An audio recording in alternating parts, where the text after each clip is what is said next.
തെന്നിന്ത്യ ബഹുമാനിക്കുന്ന രണ്ട് നടികളാണ് ഉർവശിയും രമ്യ കൃഷ്ണനും. ബാഹുബലിയിൽ രമ്യ കൃഷ്ണൻ നടത്തിയ പ്രകടനം അസാധ്യമായ പ്രകടനമായിരുന്നു.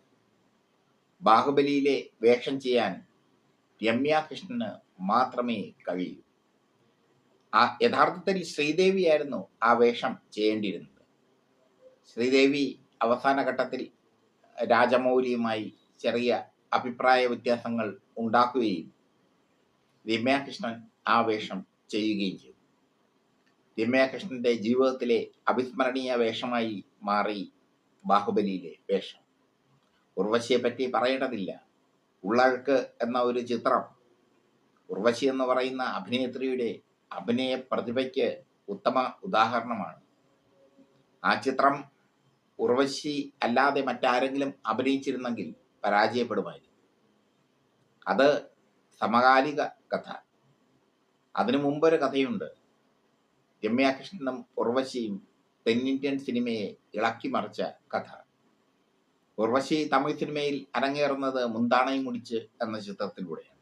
ഉർവശിയുടെ അരങ്ങേറ്റവും ആ ചിത്രത്തിലൂടെയാണ് എന്നാണ് എൻ്റെ ഓർമ്മ. അതിൽ അത്യാവശ്യം ശരീര സൗന്ദര്യമൊക്കെ, ഗാനരംഗത്തിലൊക്കെ അത്യാവശ്യം ശരീര സൗന്ദര്യമൊക്കെ പ്രദർശിപ്പിച്ചുവെങ്കിലും പിന്നീട് ഉർവശി അങ്ങനെ ശരീര സൗന്ദര്യം പ്രദർശിപ്പിക്കുന്ന വേഷങ്ങൾ ചെയ്യാറില്ല. പക്ഷേ IV ശശിയുടെ അനുരാഗി എന്ന ചിത്രത്തിൽ ഉർവശിക്ക് ശരീര സൗന്ദര്യം പ്രദർശിപ്പിക്കേണ്ട ബാധ്യത. IV ശശി ചിത്രങ്ങളുടെ പ്രത്യേകത അതാണ്. ഏത് നായികയായാലും താൻ പറയുന്ന രീതിയിൽ ശരീര സൗന്ദര്യം പ്രദർശിപ്പിക്കണം എന്ന് IV ശശി നിർബന്ധമുണ്ട്. ആ ചിത്രത്തിലെ മറ്റൊരു നായിക രമ്യ കൃഷ്ണൻ. മോഹൻലാലായിരുന്നു നായകൻ. അവളുടെ രാവുകൾ എഴുതിയ ഷെരീഫാണ് ആ ചിത്രത്തിന് കഥയും തിരക്കഥയും എഴുതിയത്. അനുരാഗി വ്യത്യസ്തമായ ഒരു ചിത്രമായിരുന്നു. താളം തെറ്റിയ മനസ്സിന്റെ മനോനിലകളിലേക്ക് പോകുന്ന ഒരു ചിത്രം. ആ ചിത്രം വലിയൊരു ഹിറ്റായി മാറിയതിന് പിന്നിൽ രമ്യാകൃഷ്ണന്റെയും ഉർവശിയുടെയും നഗ്നതാ പ്രദർശനമായി. മത്സരിച്ചാണ് ഇരുവരും ഗ്ലാമർ പ്രദർശനം നടത്തിയത്. ആ ചിത്രത്തിൽ രണ്ടുപേരും വിട്ടുകൊടുത്തില്ല. രണ്ടുപേരും IV ശശി പറയുന്നത് പോലെ തന്നെ ഗ്ലാമർ പ്രദർശനം നടത്തി. ഉർവശിയുടെ പൊക്കിളിൽ മോഹൻലാൽ ഇക്കിളി ഇടുന്ന ഒരു രംഗമുണ്ട് ആ ചിത്രം. മോഹൻലാലിന്റെ ഭാര്യയായ ഒരു കഥാപാത്രമാണ്.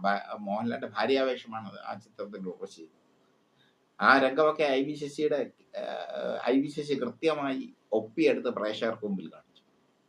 അതേ മോഹൻലാൽ തന്നെ രമ്യാകൃഷ്ണന്റെ തുടയിൽ തഴുവുന്ന ഒരു രംഗവുമുണ്ട് ആ സിനിമയിൽ. ചുരുക്കത്തിൽ രമ്യാകൃഷ്ണനും ഉർവശിയും തമ്മിലുള്ള ഗ്ലാമർ പ്രദർശനത്തിന്റെ മത്സരമായിരുന്നു ആ ചിത്രം. ജയിച്ചതാര് തോറ്റതാര് എന്ന് പറയാൻ പറ്റില്ല. രണ്ടുപേരും കട്ടയ്ക്ക് നിന്നു.